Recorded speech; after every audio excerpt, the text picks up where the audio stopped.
الله الرحمن الرحيم نون والقلم وما يسطرون ما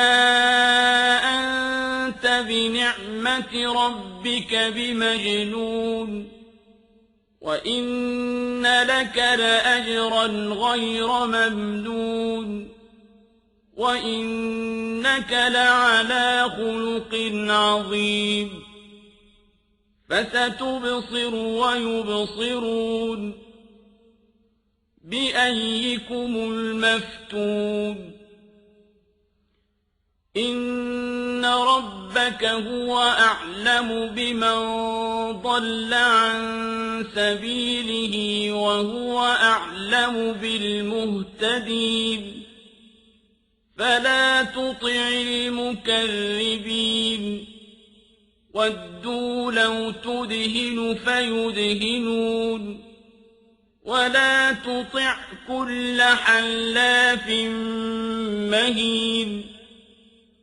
هماز مشاء بنميم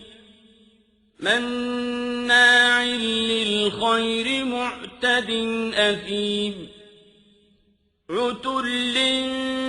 بعد ذلك زنيم أن كان ذا مال وبنين إذا تتلى عليه آياتنا قال أساطير الأولين سنسمه على الخرطوم إنا بلوناهم كما بلونا أصحاب الجنة إذ أقسموا ليصرمنها مصبحين ولا يستثنون فطاف عليها طائف من ربك وهم نائمون فأصبحت كالصريم فتنادوا مصبحين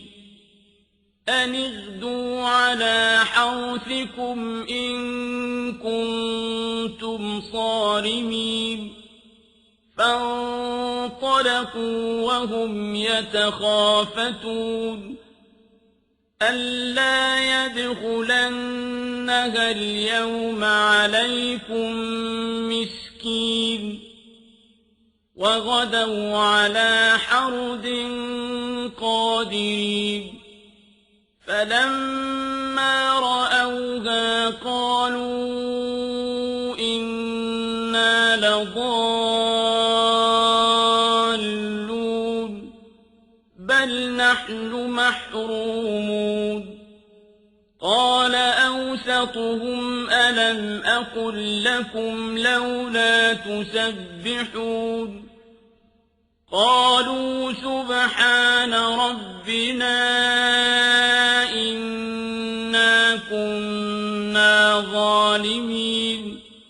فأقبل بعضهم على بعض يتلاومون قالوا يا ويلنا إنا كنا طاغين عسى ربنا أن يبدلنا خيرا منها إنا إلى ربنا راغبون كذلك العذاب ولعذاب الآخرة أكبر لو كانوا يعلمون إن للمتقين عند ربهم جنات النعيم أفنجعل المسلمين كالمجرمين ما لكم كيف تحكمون أم لكم كتاب فيه تدرسون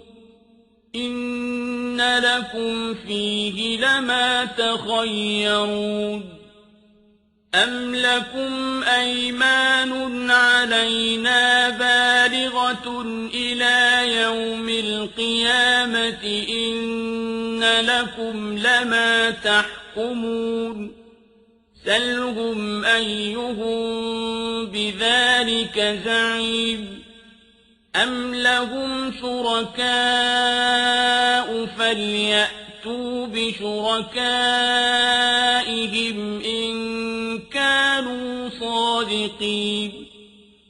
يوم يكشف عن ساق ويدعون إلى السجود فلا يستطيعون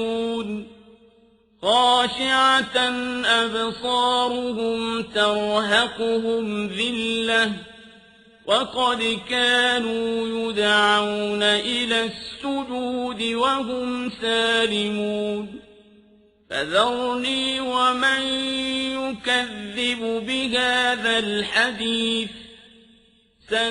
سنستدرجهم من حيث لا يعلمون وأملي لهم إن كيدي متين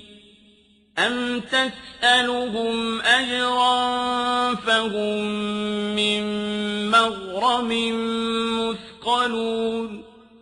أم عندهم الغيب فهم يكتبون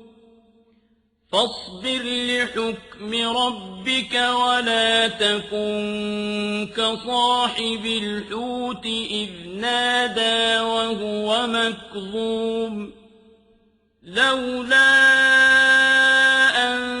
تداركه نعمة من ربه لنبذ بالعراء وهو مذموم فاجتباه ربه فجعله من الصالحين وإن يكاد الذين كفروا ليزلقونك بأبصارهم لما سمعوا الذكر ويقولون إنه لمجنون وما هو إلا ذكر للعالمين